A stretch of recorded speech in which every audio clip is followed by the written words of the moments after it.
Rebonjour à toutes et à tous. Vous êtes très nombreuses, très nombreux à nous suivre sur la tribune. Bien sûr, le replay sera mis en ligne très bientôt. Nous achevons cette matinée avec un débat, toujours transformer la France en Normandie, avec un débat sur le thème du plan de relance. Quel avenir pour la région Normandie? On en a un petit peu parlé ce matin avec le président de la région, Hervé Morin, qui malheureusement n'a pas pu rester avec nous, mais qui est avec nous de cœur, évidemment, et j'ai le grand plaisir de recevoir auprès de moi, remplacée au pied levé, si j'ose dire, par Sophie Gauguin, qui est la première vice-présidente de la région Normandie en charge du développement économique, donc parfaitement au fait et au cœur de ces sujets de la relance. Également, bonjour, également avec nous Sonia Dubès, qui est présidente de Normandie Manutention, de LSN. Vous nous raconterez tout ce que vous faites. Vous êtes une chef d'entreprise dynamique au cœur de la région et on parlera bien sûr vous témoignerez de vos attentes. Également présent sur ce plateau, Pierre-Jean Leduc. Bonjour, vous êtes le président du MEDEF Normandie et vous représentez le monde évidemment des entreprises également sur ce plateau. Avec nous, je le vois sur mon écran et je le salue, Olivier Sichel, le directeur de la Banque des Territoires, directeur général délégué de la Caisse des dépôts et que voilà, on a le plaisir de retrouver. Merci d'être avec nous, Olivier. On parlera bien sûr du rôle de la Banque des Territoires dans la relance. Et enfin, le préfet de la région Normandie, Pierre-André Durand, est ici. Bonjour. Bonjour monsieur, à distance. Je vous donnerai la parole à tous les deux dans quelques instants. Merci d'être avec nous. Donc, on a le temps de parler de relance dans la région, à peu près 45 minutes, pour comprendre comment, dans cette grande région industrielle qu'est la région Normandie, on l'a dit ce matin, première, en tout cas une des premières régions industrielles de France, et comment, au cœur de cette région, on peut préparer l'avenir. Et je crois que ce serait intéressant, Sophie Gauguin, que vous preniez la parole en premier, pour nous détailler un petit peu la mécanique de cette relance. Parce qu'il y a la relance de la région, on en a parlé un petit peu, 515 millions d'euros, c'est beaucoup d'argent. Comment le flécher au bon destinataire. Et puis, il y a les 100 milliards qui, je le disais, vont irriguer le territoire, pas seulement la Normandie, mais une partie ira en Normandie. Les 100 milliards qui seront peut-être 200 milliards si ça continue, parce qu'on sait qu'avec ce troisième confinement et cette crise sanitaire qui dure, probablement faudra-t-il mettre un peu plus d'argent sur la table, non seulement pour le plan d'urgence, mais également pour le plan de relance. Et donc, j'aimerais vous entendre, et on va converser tous les deux, Sophie Gauguin, sur la mécanique. Voilà, comment ça marche un plan de relance, comment on met en place, comment on s'assure que tout le monde qui peut être concerné est en mesure d'avoir accès à ces financements. C'est un travail d'abord d'équipe avec l'ensemble des filières stratégiques normandes, de pouvoir déterminer depuis 4 ans des objectifs principaux. Ce qui fait de nous aujourd'hui une force de proposition territoriale pour trouver des solutions quand ça va bien, et c'est ce que nous avons fait pendant 4 ans, et quand ça va moins bien, quand nous nous retrouvons collectivement dans une situation de crise inédite.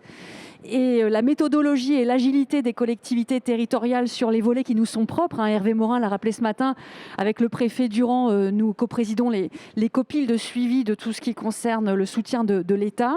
Mais nous avons pu déployer très très vite des solutions adaptées au territoire pour la résistance. Parce que nous le disions tous les deux, ce plan de relance, c'est d'abord aussi comment on aide les entreprises à résister à la crise et se projeter fort de nos compétences en Normandie et d'un tissu économique très diversifié.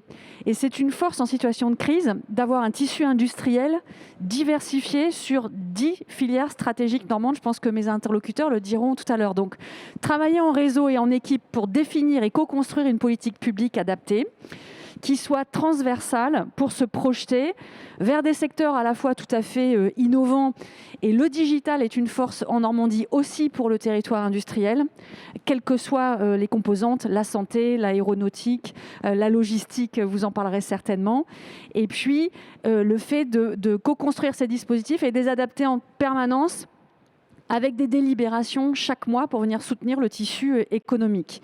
Le président l'a dit ce matin, le développement durable est une feuille de route partagée dans ce plan de relance, avec des beaux projets sur l'ensemble des énergies, puisque la Normandie est une terre d'énergie mixte, et que nous allons mettre beaucoup de moyens dans l'innovation, dans la recherche et le développement pour accompagner cette transition que nous souhaitons maximale sur le territoire.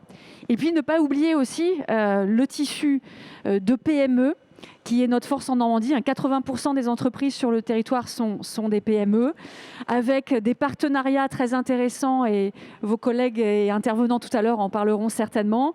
Le fait d'avoir mis en place un prêt Normandie Rebond avec les partenaires bancaires pour soutenir les PME et les ETI, qui sont aussi très demandeurs de requalification de leur trésorerie.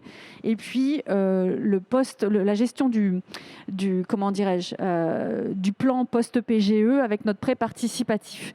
Donc il y a la résistance, toute filière économique confondue. N'oubliez personne selon la taille de l'entreprise et son activité économique.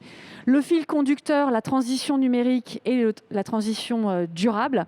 Et puis l'ingénierie financière, puisqu'on a la main sur les financements nécessaires que nous réajustons. Voilà la méthodologie que nous nous sommes fixée, l'agilité permanente. Merci beaucoup. Pierre-Jean Leduc, peut-être pour parler au nom effectivement de ce tissu entrepreneurial que vous représentez au niveau du MEDEF, ces PME, ces ETI normandes, ces filières également. Comment voyez-vous l'avenir grâce à ce plan de relance ? Quel est l'état, je dirais, des lieux d'aujourd'hui et comment est-ce que les entrepreneurs sont satisfaits ? Est-ce que les attentes qui sont nombreuses peuvent être évidemment toutes satisfaites ? Alors, évidemment, les entrepreneurs qui ont été lauréats des différents appels à projets sont satisfaits et je crois que de ce côté-là, cette crise nous impacte fortement, mais comme je dis souvent, cette crise égale aussi opportunité. Et je crois qu'ici, on est dans un bel exemple d'opportunité, c'est-à-dire que cette activité n'existait pas il y a un an. Je porte un masque qui n'est pas fabriqué ici, mais qui est fabriqué par mon entreprise. Je suis un plasturgiste et on s'est mis aussi à fabriquer des masques, mais des masques réutilisables à l'infini et avec juste une toute petite membrane filtrante. Et là aussi, c'est une opportunité qui a été créée, une diversification, alors que nous sommes dans l'aéronautique. Plus près du micro, plus près. Nous sommes dans l'aéronautique et donc en fait, à ce titre-là, cette activité de diversification dans le sanitaire n'existait pas. Et ce plan de relance nous permet d'investir. Donc ça, c'est parfait. Maintenant, il ne faut pas oublier qu'il y a aussi des entreprises qui n'ont pas profité de ce plan de relance, qui n'ont pas, aujourd'hui, qui sont dans l'attente de savoir s'ils sont lauréats ou pas de ce plan de relance. Donc il y a beaucoup d'entreprises qui sont encore dans l'expectative et je crois que ça, faut pas les oublier parce que il y a des attentes en fait qui sont fortes. Alors là, je profite aussi de dire que la Normandie a mis en place un plan de relance spécial Normandie pour certaines entreprises qui n'ont pas été lauréates de ces appels à projets. Et ça, il faut le souligner parce qu'il n'y a pas beaucoup de régions qui l'ont fait. Je crois que c'est même, la Normandie est peut-être la seule région à avoir fait ça. Donc, il y a à la fois un vent d'optimisme et un vent de créativité, d'initiative. Et ici, on le matérialise très très bien. Mais il y a aussi il y a de l'attente en fait. Et l'attente, c'est déjà savoir pour beaucoup quand est-ce qu'on va pouvoir repartir dans une vie normale et quand est-ce qu'on va pouvoir réouvrir en fait nos activités. Beaucoup d'entreprises aujourd'hui sont encore dans des plans d'accompagnement avec la PLD, activité partielle de longue durée. C'est le cas par exemple pour mon entreprise dans le domaine de l'aéronautique. Donc ce plan de relance, il est indispensable. Ce plan de relance, très probablement, vous l'avez dit, devra avoir une extension parce que je ne crois pas que, du fait de l'attente qui a été nombreuse et beaucoup d'entreprises ne seront pas accompagnées ou ne sont pas accompagnées comme elles l'espéraient, je pense qu'on va vouloir probablement négocier des aides supplémentaires. Maintenant, le gouvernement ne peut pas tout, on est bien conscient de ça aussi, parce que derrière, c'est des dettes, donc il y a un juste milieu. Mais la dynamique est là, en tout cas. Alors justement, vous évoquez le quoi qu'il en coûte. Dans cette crise, il y a plusieurs aspects. Il y a eu le quoi qu'il en coûte du plan d'urgence.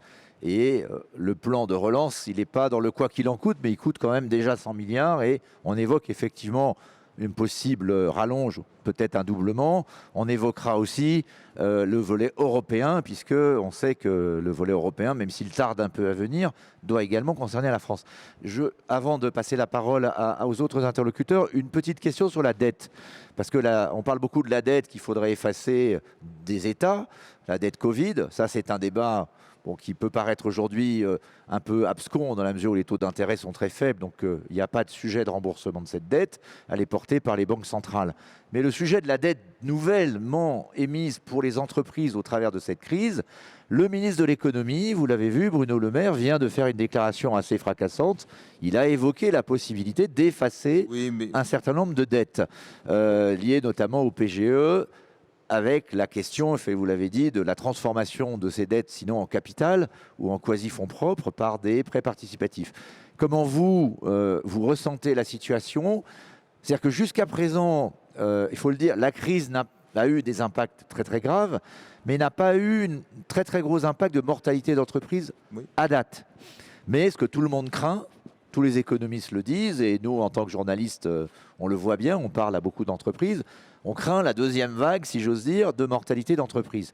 Et si Bruno Le Maire dit aujourd'hui qu'il faudrait peut-être effacer certaines dettes, ce n'est pas par hasard. Comment vous, en tant que représentant du MEDEF, vous ressentez les choses? En fait, je crois qu'il faut être à la fois réaliste et lucide. La dette, évidemment, plombe nos entreprises et aujourd'hui, on a plutôt profité de ce PGE, puisqu'en fait, la dette, c'est le PGE. Donc, ce PGE a été très salutaire, puisqu'en fait, aujourd'hui, on n'a pas de problème de trésorerie en tant que tel. Les trésoreries d'entreprises sont fortes et c'est ce qui aussi ralentit pas mal la mortalité des entreprises, mais ne nous leurrons pas, les entreprises qui étaient en mauvaise situation avant la crise, leur situation ne s'est pas améliorée, sauf exception, pendant la crise. Donc en fait, il y a un effet retard, et là vous avez raison, il faut s'attendre à une disparition plus forte en 2022. 2021, moi je dis souvent que nos entreprises ont été sous oxygène en fait. On a été alimentés par... mais aussi, c'était normal parce que cette crise, elle ne vient pas de problématiques des entreprises, elle vient de décisions qui sont des décisions sanitaires et liées à cette pandémie. Donc en fait, qu'il y ait un soutien des entreprises, c'est normal. Qu'il y ait besoin d'adapter ces soutiens à chaque typologie d'entreprise, c'est normal. Maintenant, pour revenir à votre question, je ne crois pas que, en tout cas, nous, entrepreneurs, on n'a aucun doute que cette dette, il faudra la rembourser. Alors maintenant, il y a quelques exceptions. Évidemment, il y a peut-être dans certains secteurs, à la marge, des entreprises où on pourra effacer cette dette. Mais je ne crois pas que l'État français puisse se permettre de dire je fais un write-off de toutes ces dettes auprès des entreprises. J'y crois pas 2 secondes. Alors, Sonia Dubès, on va continuer le débat avec vous. Vous êtes présidente de Normandie Manutention de LSN. Donc, vous êtes dans plusieurs secteurs, je dirais, le transport, la logistique, mais également d'autres métiers. Vous, sur le terrain, et à la fois en tant qu'entrepreneur, chef d'entreprise, et également en tant que représentante, effectivement, d'une filière, comment vous vivez la crise et comment vous pensez l'après-crise? Bonne question. Alors, comment on vit la crise? Je pense comme tous les chefs d'entreprise, avec tous les états d'âme possibles, entre le stress, l'angoisse, finalement le sourire, finalement dire oui, le bout du tunnel arrive, non, il n'arrive pas, donc je repars. Donc en fait, je pense qu'on est très très yo-yo, mais on a, je crois, une faculté en tant que chef d'entreprise, c'est de rebondir. Donc on est résilient et nos collaborateurs aussi, puisqu'en fait, ils passent le cap. 1 an, c'est long. Je pense qu'il faut aussi le faire remarquer, c'est qu'1 an, c'est très très long. Et que l'état d'esprit qu'on avait en mars 2020, c'est pas le même qu'on a en avril 2021, parce qu'on n'avait pas imaginé une seconde qu'on serait globalement à peu près au même niveau. Donc on apprend à vivre dans la durée, et du coup nos besoins, et ces plans de relance, et je pense effectivement qu'il y aura plusieurs aspects, c'est qu'il y a ce qu'on connaît aujourd'hui, et ce qu'on imagine demain, et probablement ce qu'on va devoir subir après-demain.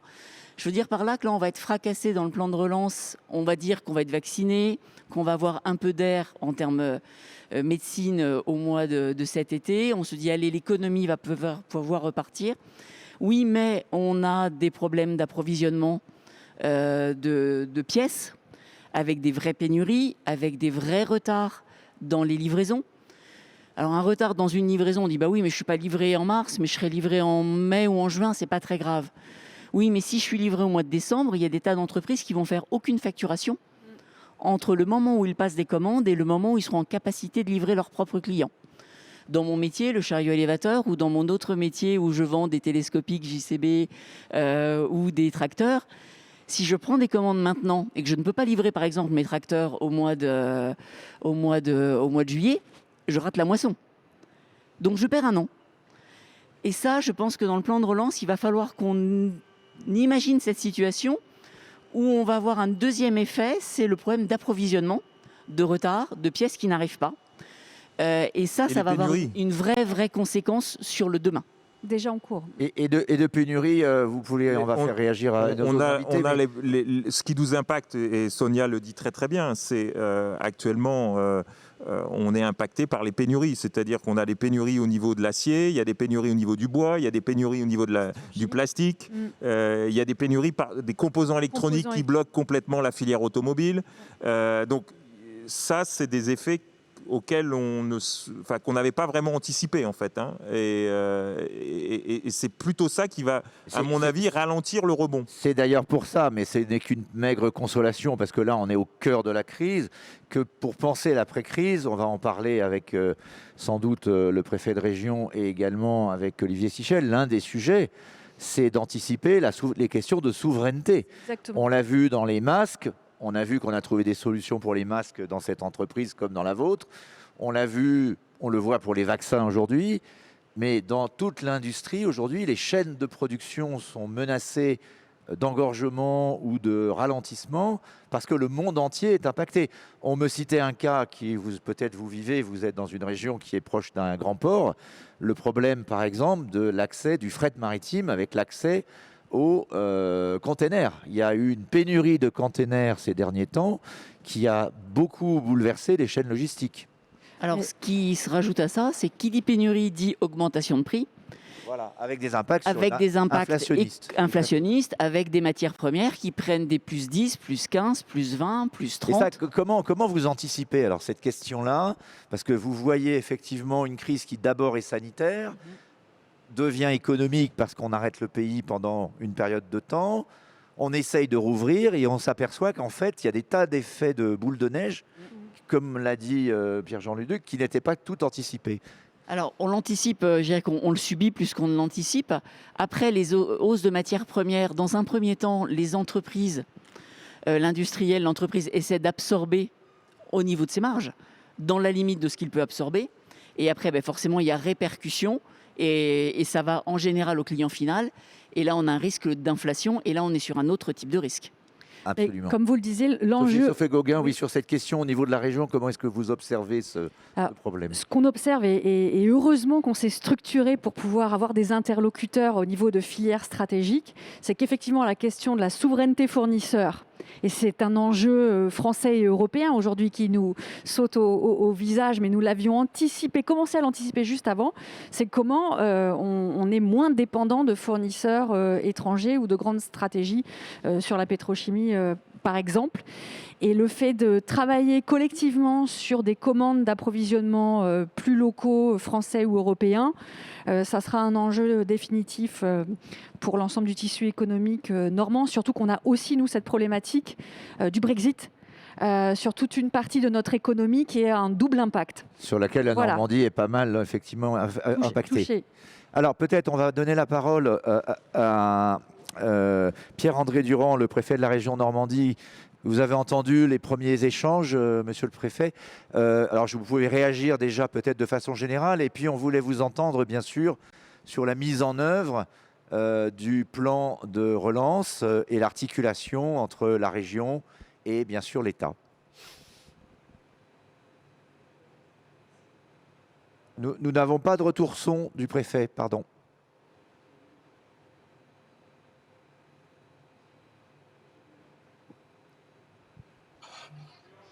J'enchaîne, pardon. Monsieur, Oui, allez-y.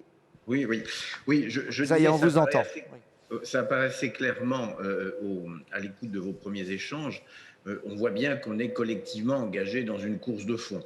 Et ici, en région Normandie, et je pense que ça se retrouve ailleurs. Il y a vraiment une nécessité de travailler de manière très, très articulée, très solidaire. C'est ce qui se passe ici entre ce que fait l'État, ce que fait la région, ce que font les réseaux consulaires qui sont aussi très impliqués, les représentants des filières ou des organisations représentatives. On est dans cette course de fond et il faut que nous ayons cette fluidité, cette réactivité dans la mise en place de nos différents dispositifs. Alors c'est vrai que le plan de relance, il est très articulé État-région, Madame Gauguin le rappelait tout à l'heure. Et la difficulté que nous avons, c'est qu'il nous faut, dans la durée, à la fois continuer de soutenir et en même temps relancer. On doit conduire de front, je dirais, ces deux démarches. Alors, sur le soutien, on voit bien que les dispositifs fonctionnent, les dispositifs accrochent, répondent réellement à un besoin. 3 illustrations simplement. Le fonds de solidarité, très simple d'emploi, comme vous le savez, qui concerne plutôt les indépendants ou les petites entreprises, c'est en région Normandie, près de 70 000 bénéficiaires, et c'est près de 730 millions d'euros qui auront été versés. L'activité partielle, autre élément important pour nos entreprises, c'est près d'1 milliard d'euros qui aura été versé et près de plus de 58 500 entreprises qui en auront bénéficié. Enfin, le prêt garanti par l'État accordé aux entreprises normandes, c'est 3,38 milliards de prêts qui ont été garantis par l'État et qui a bénéficié à près de 23 700 entreprises. Donc vous voyez des dispositifs de soutien qui manifestement correspondent bien aux besoins des entreprises et qui sont largement utilisés. Alors j'y ajoute, parce que c'est un peu à la frontière du soutien et de la relance, la réforme, la diminution des impôts de production.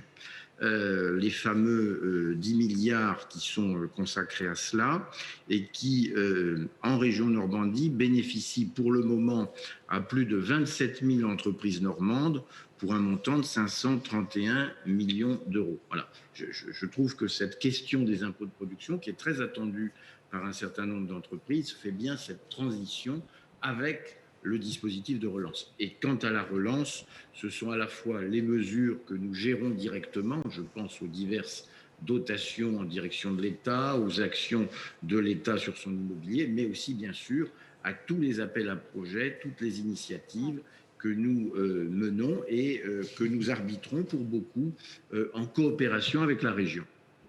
Est-ce que, Sophie Gauguin, je vous voyais réagir, vous avez peut-être un dialogue à mener entre vous qui représentez le développement économique au niveau de la région et le préfet de région. Vous avez peut-être une question à lui poser. Non, alors c'est vrai que monsieur le préfet le connaît, mais il y a des champs qui ne sont pas couverts dans le plan de relance national, qui pour nous, par exemple, sont des enjeux majeurs. C'est le maritime. On a la chance d'avoir une compagnie battant pavillon français, 3000 marins français. C'est un des derniers survivants sur le transmanche, par exemple, la Brittany Ferries, qui aujourd'hui attend de pouvoir savoir, comme l'est l'aéronautique ou l'automobile, par exemple, comment elle peut être soutenue et accompagnée dans ce cadre-là, si vous voulez. Donc ça aussi, c'est la capacité d'une région, et nous le faisons avec la Bretagne, et monsieur le préfet est particulièrement au courant. Nous sommes mobilisés, nous avons décaissé 85 millions d'euros pour soutenir par exemple cette compagnie, parce que c'est notre autonomie financière à pouvoir le décider, et nous avons aussi pu, justement parce que nous maîtrisons nos comptes publics, dégager des marges de manœuvre sur les entreprises non retenues. Donc c'est cette agilité territoriale qui nous permet, en cas d'urgence, d'être tout à fait complémentaires là où il y a des trous manifestement de prise en charge, mais sur des enjeux majeurs. On voit très bien la stratégie du Royaume-Uni sur le fait de maîtriser l'ensemble du fret qui aura des impacts sur des filières logistiques. Et si nous voulons garder une souveraineté sur le maritime, je le redis ici devant les auditeurs de la tribune, c'est maintenant que les choses se jouent. Et la force des territoires, vous voyez ici, nous sommes sur le site de Normandie-Nove. Je suis présidente de ce site. Et c'est une formidable coopération des territoires à anticiper une mutation industrielle ou à avoir une force de proposition sur une relance et une reprise. Région, département, agglomération, État réunis sur un même site, parce que nous aurons tous à relever ce défi pour la croissance future, et je suis optimiste comme vous, ce sera de trouver des opportunités de développement sur les territoires. Absolument. Alors justement, excellente liaison pour passer la parole. Monsieur le préfet, on reviendra vers vous avec d'autres questions. Passer la parole à Olivier Sichel, si on peut être en liaison avec lui. Oui, bonjour Philippe, tu m'entends ? Bonjour Olivier, je voudrais, Olivier, vous poser une question un peu en prolongation de celle-là. Vous avez pu entendre nos échanges, j'espère. Beaucoup de questions sont sur la table. Je dirais au niveau de la Banque des Territoires, ce qui peut être intéressant, c'est ce qu'on voit bien, c'est de préparer l'après. Il y a la question de la soudure. D'ailleurs, le président de la République l'avait bien expliqué. Comment on va pouvoir à la fois, et là on voit que ça prend du temps et plus de temps que prévu, enlever la tente à oxygène qui a été évidemment indispensable, le fameux quoi qu'il en coûte, et qui a permis aux entreprises de tenir, et comment passer et faire la soudure avec le plan de relance qui, lui, doit permettre de préparer l'avenir, de ce que disait Sophie Gauguin, c'est-à-dire de faire face, parce que les autres pays ne nous attendent pas. La compétition est d'autant plus compliquée que les pays qui ont vacciné plus vite que les autres vont repartir plus vite que les autres. Donc, quel peut être, face à ce diagnostic, la vision et le rôle de la Banque des Territoires pour redonner effectivement à ces territoires la possibilité de partir de l'avant et de partir à la conquête et pas être seulement dans la défense? Oui, vous avez raison, Philippe. Dès la crise, on a commencé à anticiper en préparant un plan de relance au niveau du groupe Caisse des dépôts. Un plan de relance assez massif, puisqu'il s'agit de 26 milliards. Donc, vous voyez un peu les ordres de grandeur. Et ce plan, il est essentiellement tourné vers les territoires, vers les régions, puisque la Banque des Territoires en porte 17 milliards. Alors, les grands composantes de ce plan, c'est d'abord le logement. Parce qu'en France, on continue à manquer de logement. Et on avait vraiment craint, au début de la crise, qu'il y ait une crise du logement qui emporte tout le tissu économique, qui est un tissu très important, non délocalisable. Pour le coup, on parle de souveraineté de logistique, mais les artisans, les entreprises du bâtiment avaient absolument besoin d'être soutenus. Et donc, sur ce plan, il y a 11 milliards qui a consisté à passer des commandes. Au moment où la commande privée risquait de s'éteindre, nous avons passé des commandes de 40 000 logements. Soutien et relance aussi des entreprises, et Sophie Gauguin le soulignait. Pour nous, c'est l'industrie. La Normandie est une terre industrielle et je reviendrai sur quelques exemples d'investissements qu'on a fait dans le domaine de l'industrie, mais aussi le tourisme. La Normandie est une grande terre touristique et on a continué à investir dans le tourisme. Et quand je dis investir, ce n'est pas du prêt, ce sont véritablement des investissements dans les structures. Et puis, les autres pays n'attendent pas, mais j'ai envie de dire le climat et l'urgence climatique n'attendent pas non plus. Et on a eu un grand volet d'à peu près 6 milliards pour la transition écologique et environnementale autour de la rénovation thermique des bâtiments publics, des bâtiments industriels, des bâtiments tertiaires, mais aussi préparer les mobilités de demain. Je pense qu'on reviendra sur l'axe Seine. Alors, je voudrais, sur la partie industrielle, parce que c'est une partie importante pour la Normandie, donner juste quelques exemples qui illustrent très concrètement ce qu'on peut faire pour un territoire. C'est par exemple investir dans le tour de table du Récit Ouest, où à hauteur d'1 million, on a pris 33% aux côtés du porteur de projet et d'investisseurs locaux normands dans une société qui propose un procédé innovant de traitement des déchets plastiques agricoles. Et c'est sur une ancienne friche industrielle textile Argentan. On a investi 500 000 € pour prendre 25% du tour de table, une société qui portera les nouveaux murs de l'entreprise de la Manche de carrosserie Regnault. C'est 130 emplois. Donc, je vais pas faire tous les exemples, mais vous voyez, c'est des choses très concrètes. Et nous, dans ce type d'intervention, on s'articule bien avec BPI-France. Il y avait, il y a quelques minutes, autour de cette table, Tanguy Roudot, le directeur régional de BPI-France. Donc, BPI-France soutient les entreprises et est investisseur dans les entreprises. Et nous faisons le contenant, l'installation immobilière, les murs, l'aménagement du foncier, pour créer l'environnement qui va permettre à cette industrie de fonctionner. Et pour tout ça, je voudrais le souligner, on a besoin d'être très articulé. Le préfet de région que je salue a dit, il anime un comité de pilotage régional avec tous les acteurs qui sont très utiles pour que ce soit fluide. Quand on installe, quand on investit pour l'avenir, quand on fait venir une entreprise industrielle, eh bien, plus tôt on travaille avec les services de l'État pour obtenir les bonnes autorisations, mieux ça se passe. Et tout le monde est extrêmement motivé dans cette phase-là pour préparer la relance et pour préparer l'après.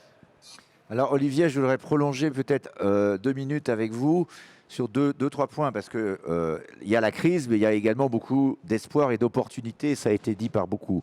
Et la Normandie est une terre d'opportunités, on le voit ici dans l'Orne, avec effectivement cette localisation industrielle. On parlait tout à l'heure du Cotentin, qui bénéficie effectivement, grâce à l'énergie et grâce à son climat, d'un grand dynamisme. On a également, et vous l'avez dit Olivier, cette perspective d'un investissement absolument majeur peut-être pour la France et qui a peut-être trop longtemps tardé et qui a été relancé, c'est l'axe Seine, c'est la fusion des 3 ports, c'est pas seulement le fluvial, d'ailleurs c'est sans doute autour de ça le fret ferroviaire qui doit pouvoir offrir un débouché à ce grand port de Paris qui est le port du Havre. Donc j'aimerais vous entendre là-dessus parce que l'impulsion politique est là. Apparemment, la coordination et l'accord des 3 villes est là aussi, c'est nouveau. L'ancien Premier ministre Édouard Philippe a porté ce sujet et le continue. Le nouveau Premier ministre le porte aussi. Le président de la République, même lui-même, je sais, regarde le dossier. Est-ce qu'on peut avoir quelques informations peut-être de votre part sur des réalisations concrètes maintenant sur l'axe Seine ? Oui, alors il y a 3 axes pour nous pour travailler au développement de ce très grand projet qu'on salue et pour lesquels on va mobiliser tous les moyens de la Banque des Territoires, qui sont donc du conseil, de l'ingénierie, du prêt et de l'investissement. Il y a d'abord l'accélération des projets d'investissement et de verdissement des ports, y compris des grands ports maritimes. Alors là, nous, on a des produits très spécifiques qui sont des prêts de très long terme. Les prêts de très long terme, Philippe Mabille, je parle de 50 ans. Parce que les infrastructures qu'on construit, c'est des infrastructures qui vont durer. Et ça, je voudrais de nouveau le dire parfois aux élus, il n'y a pas de scandale à financer sur 50 ans des projets très très longs qui vont durer. Les Normands sont des gens prudents, on le sait, et parfois on entend le reproche en disant « mais je vais endetter mes générations futures ». Oui, mais si vous créez des grosses infrastructures portuaires qui vont être là pour durer, elles profiteront à vos enfants et à vos petits-enfants. Il y a des bonnes dettes, il y a des mauvaises dettes, mais il y a aussi des bonnes dettes. Où il y a des investissements directs aussi, la Chatière du Havre, par exemple, qu'on a financé entièrement parce que c'était nécessaire comme porte d'entrée. Donc on prend notre risque. Donc on prend la bonne dette de la Banque des Territoires. Exactement. Alors, au-delà de ça, sur les axes plus concrets de verdissement, je vous donne un exemple. On vient de créer une JV avec la société Accio Énergie pour accélérer la couverture photovoltaïque des toitures d'entreprises sur toutes ces zones-là qui ont beaucoup de bâtiments et apporter de l'énergie propre. Le deuxième axe, c'est le développement de la navigation fluviale. Aujourd'hui, le fluvial ne représente que 10% du trafic au départ du port. Quand on compare à Anvers, c'est 35%. Donc, vous l'avez dit, hein, l'axe Seine, c'est un axe. Autant utiliser cet axe au maximum. Et là, on a officialisé notre partenariat pour 2 ans avec VNF, avec Aropa et GRT Gaz. Pour faire quoi ? Pour mettre au bord du fleuve des stations d'avitaillement en carburant alternatif. Donc, ça peut être de l'hydrogène, ça peut être du gaz vert, ça peut être de l'électricité. Et on va aussi, en cohérence, essayer d'accélérer le verdissement des flottes de bateaux. Et là, on a une société dans laquelle on est actionnaire avec EDF et Mitsubishi, donc des gros acteurs solides, hein, c'est la Banque des Territoires plus EDF et Mitsubishi, qui s'appelle Neoté Green Mobility, pour mettre des moteurs électriques ou des moteurs verts sur des anciens moteurs thermiques. Vous savez, les moteurs thermiques des bateaux, hein, des péniches, des pousseurs, sont quand même très, très, très polluants. Et donc, si on veut vraiment avoir un verdissement de cette flotte de bateaux, il faut financer cette conversion et on s'est fixé comme objectif de transformer plus de 80 bateaux sur les 5 ans. Et la dernière chose sur laquelle on va travailler, c'est le développement de la logistique urbaine du dernier kilomètre à partir justement des ports. Vous savez qu'avec le commerce électronique, il y a de plus en plus de livraisons dans les villes. Il nous semble intéressant d'utiliser aussi le moteur fluvial, l'utilisation de la desserte par le fleuve, mais de faire le dernier kilomètre qui va jusqu'à votre domicile, avec là aussi des flottes vertes. Et vous savez qu'on a pris le contrôle de la Poste il y a quelques mois, et donc on développe avec la Poste une solution Urbi qui vise à livrer en centre urbain à des heures qui limitent les embouteillages et avec des véhicules qui ne sont pas polluants, tous les clients du commerce électronique. Voilà un peu les exemples sur lesquels on parle sur cet axe Seine, qui est, et vous l'avez raison, un très très gros projet, très pertinent, qu'on va accompagner avec un maximum de moyens. Merci beaucoup Olivier pour tous ces éléments très concrets. Je voudrais revenir 2 minutes avec Monsieur le Préfet, Pierre-André Durand, si vous êtes toujours avec nous. Je suis avec vous. Alors, peut-être vous demander de réagir, Monsieur le Préfet, sur cet axe Seine, à ce qu'a dit Olivier Sichel et à votre niveau, parce que c'est quand même une infrastructure majeure qui projette la Normandie dans la décennie. Bien sûr, c'est un axe absolument majeur sur lequel l'État est évidemment très impliqué, avec d'une part cette réalisation effective d'Aropa. Je rappelle qu'Aropa sera pleinement opérationnel et sera juridiquement et officiellement actif au 1er juin prochain, que son président Daniel Avis a été désigné, de même que son directeur général. Sur raison, donc un dispositif qui se met véritablement en place d'une part, et d'autre part un travail qui se conduit avec la région et les acteurs locaux sur le contrat de plan, sur le CPUR, puisqu'il y a un contrat de plan dédié à l'axe Seine justement pour faire en sorte de progresser. C'est vrai que c'est un poumon véritablement important, stratégique pour la région Normandie, et je crois qu'à la fois sur le plan programmatique, j'évoquais le CPIER, et sur le plan institutionnel, on se met en ordre de marche pour, je dirais, vraiment tirer tous les bénéfices de cet axe. Une dernière question peut-être aussi, on a parlé tout à l'heure de ce sujet de la soudure entre le plan d'urgence et le plan de relance.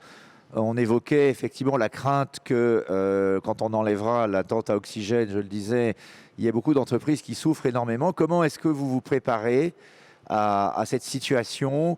Est-ce qu'il peut y avoir une forme de quoi qu'il en coûte un petit peu étalée dans le temps? Est-ce que vous avez déjà des informations ou des remontées aussi de terrain sur des inquiétudes pour essayer?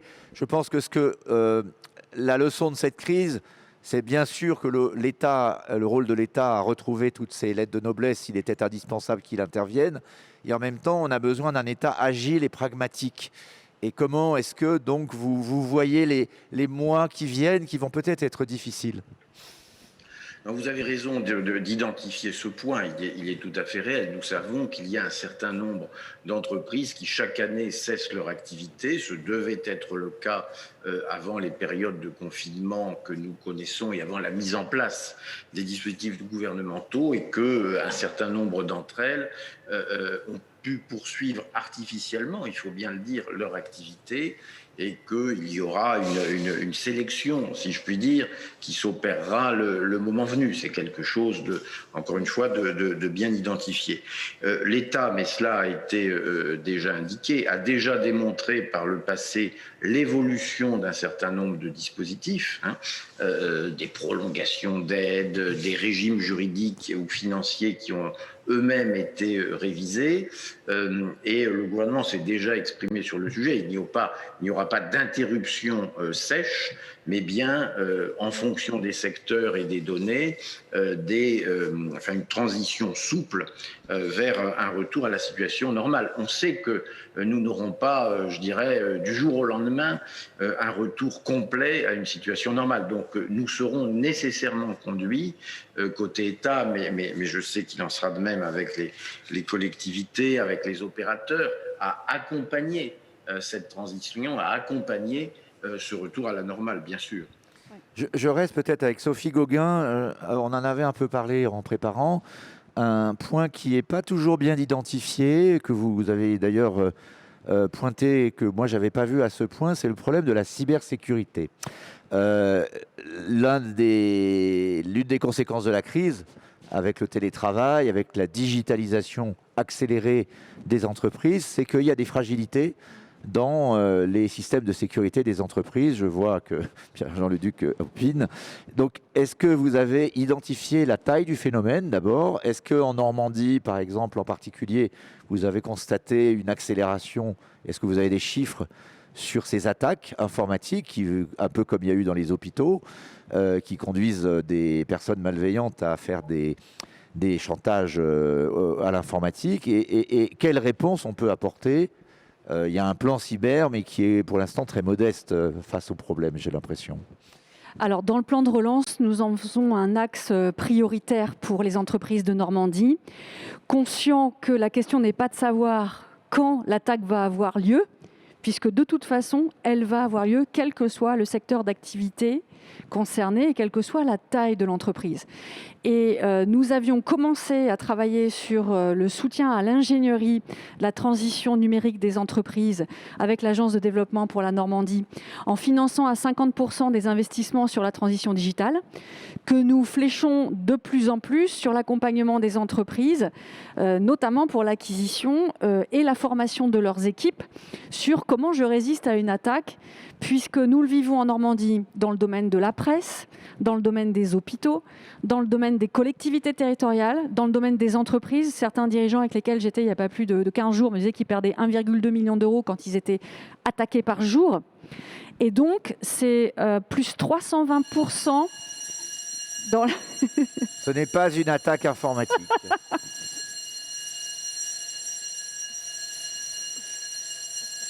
On va faire une petite pause. Je pense que c'est un... On va enchaîner. Ce n'est pas grave, rassurez-vous. Tout va bien chez Jeanne Lemoine, que je salue. C'était une petite interruption, mais ce n'est pas la fin de la récré. Alors, continuez. Oui, c'est plus 320% d'attaques sur la donnée. Ça, c'est le bond qui a été franchi pendant cette année Covid, et plus 120% d'attaques aux dirigeants, c'est-à-dire la demande de rançon aux dirigeants d'entreprise. Donc aujourd'hui, ce sont des nouvelles formes de dangers et de menaces pour les activités industrielles françaises. Et c'est vrai que dans l'urgence, pour continuer à travailler et pour continuer à garder le contact, on a ouvert spontanément nos données avec des échanges par différents canaux. Et on est très peu formés. Donc le plan de relance normand s'attellera justement à former des gentils hackers pour pouvoir aider les entreprises à être préparées et formées à ces nouvelles formes d'intelligence, de mauvaise intelligence économique. Mais là, c'est la guerre mondiale sur le sujet. C'est clair. Alors, Nicolas Bouzou, l'économiste d'Asterès, nous a rejoint pour continuer le débat. Nicolas, peut-être un point sur lequel vous pourriez apporter quelques éclaircissements économiques qu'on a évoqués, c'est que dans cette crise, il y a effectivement la crise sanitaire et la crise économique que nous connaissons. Il y a l'espoir d'une reprise. Certains parlent même d'une reprise potentiellement très forte. On l'a vu l'été dernier. La reprise, dès que ça rouvre, certains parlent même du retour des années folles. Alors, je ne sais pas si vous en êtes là, mais en tout cas, effectivement, il y a un tel désir de retrouver la vie normale d'avant que ça pourrait repartir très fort. Mais on est freiné par deux éléments qu'on a déjà évoqués, la durée de la crise et son imprévisibilité, et par des dimensions qu'on a évoquées tout à l'heure avec les chefs d'entreprise, qui est que les chaînes de production, les chaînes logistiques aujourd'hui sont perturbées, avec des effets sur les matières premières, des effets d'inflation. Qu'est-ce que l'économiste que vous êtes dit de cette dualité, finalement, à la fois un très très fort espoir qui est devant nous, potentiel, que la bourse d'ailleurs laisse un peu entendre, et les marchés sont au plus haut, et en même temps une imprévisibilité et de nouveaux dangers, on en a cité quelques-uns, qui viennent perturber la relance? Alors en fait, je pense que c'est tout ça à la fois. Déjà, je fais plutôt partie de Plus près du micro, s'il te plaît. Merci. C'est bon, vous m'entendez bien? Ouais. Déjà, je fais plutôt partie de ceux qui pensent que, en effet, la reprise sera assez brutale. C'est ce qu'on a vu après les 2 précédents déconfinements, mais c'est aussi ce que l'on voit dans les pays dans lesquels la situation sanitaire s'améliore beaucoup grâce à la vaccination. Quand vous regardez les données israéliennes, quand vous regardez les données britanniques, quand vous regardez même ce qui se passe dans certains endroits aux États-Unis, on voit que le taux d'occupation des restaurants est très élevé. On voit que le transport aérien repart très rapidement. Aux États-Unis, aujourd'hui, le transport aérien, c'est 70% de son niveau d'avant-crise, alors même qu'il y a encore plein de restrictions, qu'il y a plein d'endroits où on ne peut pas aller. Et les compagnies aériennes, elles se remettent à recruter, parce qu'en plus, aux États-Unis, elles ont beaucoup licencié. Bon. Donc, si vous voulez, je pense en effet qu'on aura un rebond qui sera assez fort. Et je pense que ce rebond peut être durable. Alors moi, je n'achète pas l'idée des années folles, j'achète plutôt l'idée des 30 glorieuses. J'achète pas l'idée des années folles, enfin surtout elle me plaît pas beaucoup parce qu'après les années folles, il y a la Deuxième Guerre mondiale. Je préfère les 30 glorieuses et je crois d'autant plus à un scénario où on se retrouverait dans une situation économique qui serait un peu celle des années 60, du début des années 70, justement en raison, Philippe, de ce que vous venez de dire. C'est-à-dire qu'à partir du moment où on a des tensions sur l'offre et où on a une demande qui est relativement forte, qui plus est, j'ajoute à cela évidemment des politiques économiques qui sont incroyablement expansionnistes, monétaires, budgétaires et qui vont le durer. J'ajoute à cela, on en parlait lors d'une table ronde précédente, la question sociale qui va renchérir les coûts salariaux. Donc j'imagine assez bien à l'horizon de quelques années un environnement un peu inflationniste.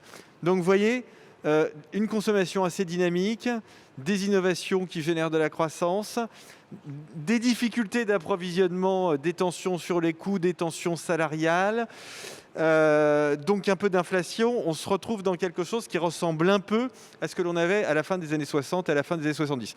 Juste un tout petit mot pour être tout à fait complet sur votre question, parce que j'en parlais avec Sonia Dubès avant notre intervention. Cette question de l'offre, elle est absolument stratégique. C'est-à-dire qu'en fait, il y a 2 choses.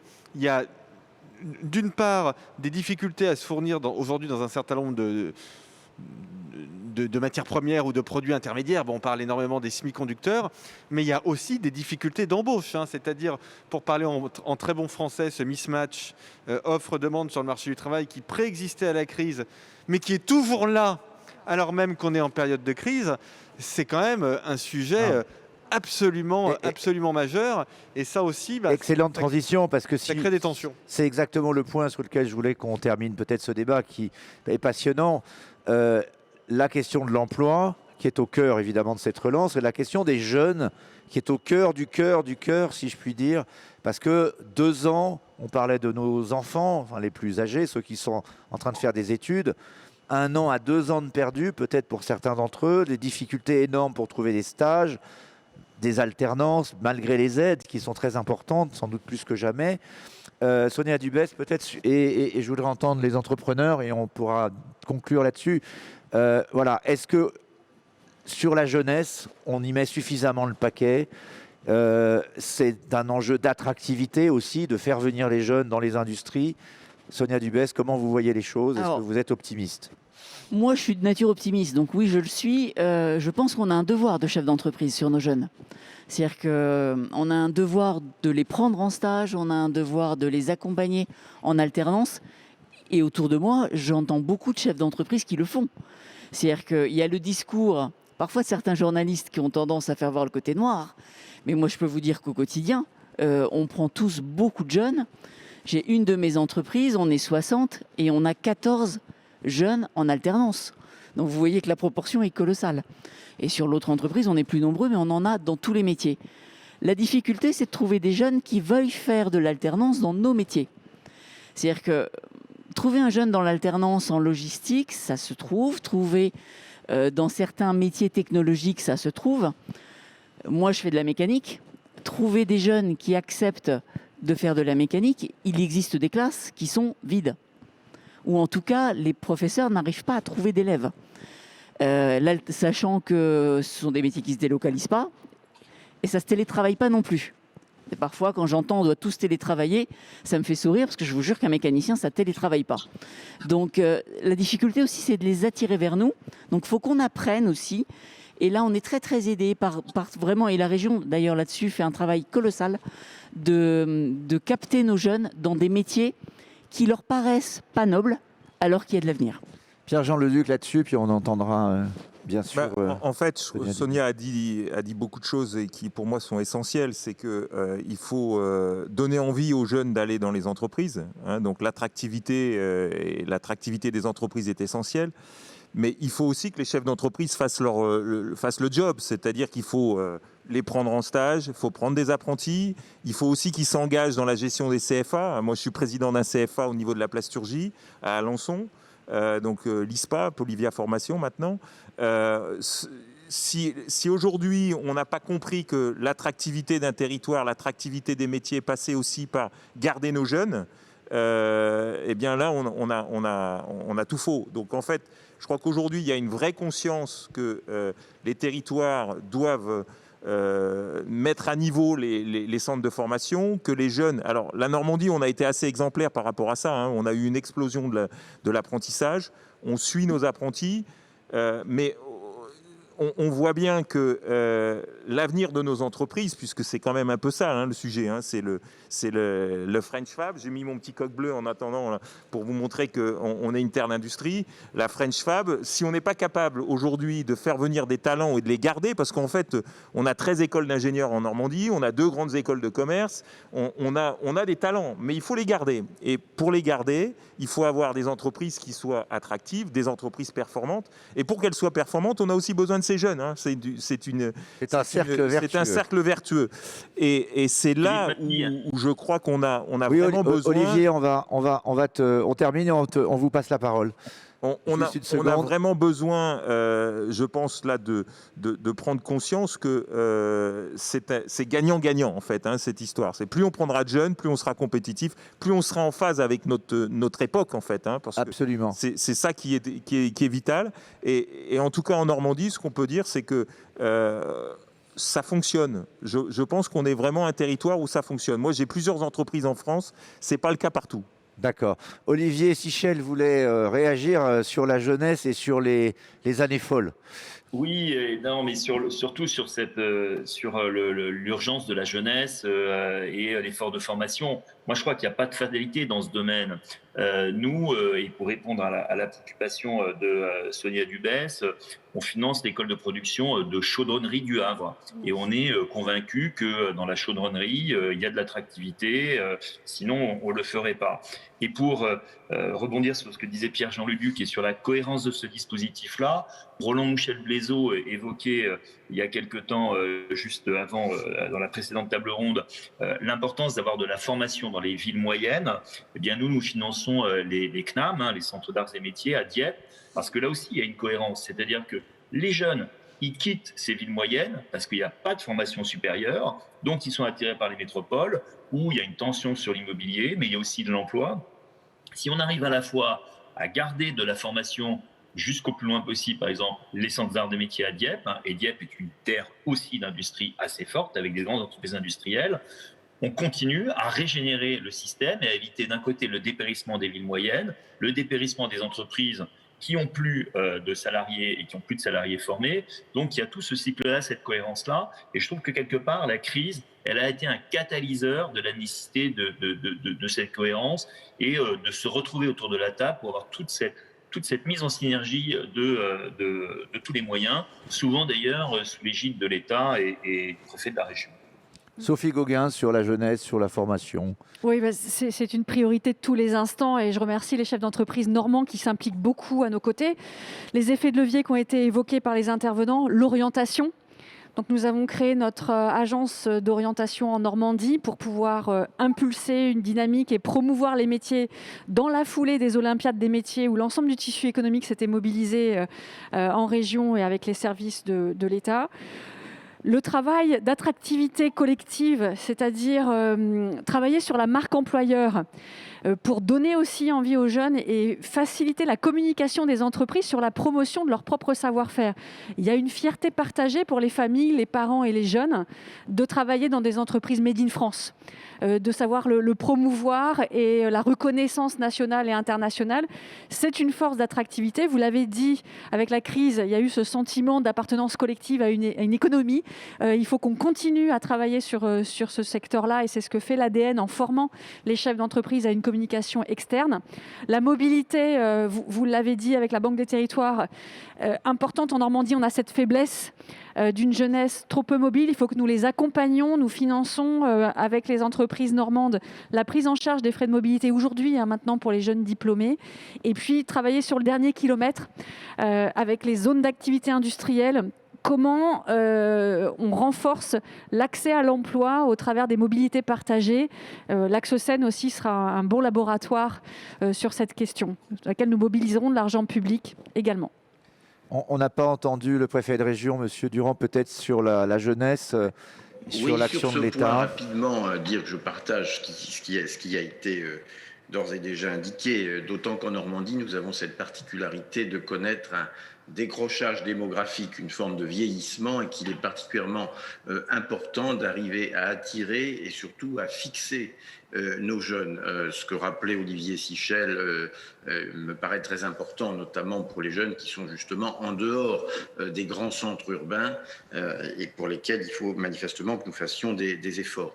Le plan Un jeune, une solution, d'ailleurs, y contribue, de même que la réforme sur l'apprentissage qui est intervenue porte ses fruits. On compte par exemple en Normandie près de 5% de hausse de l'apprentissage. Ça n'allait pas de soi.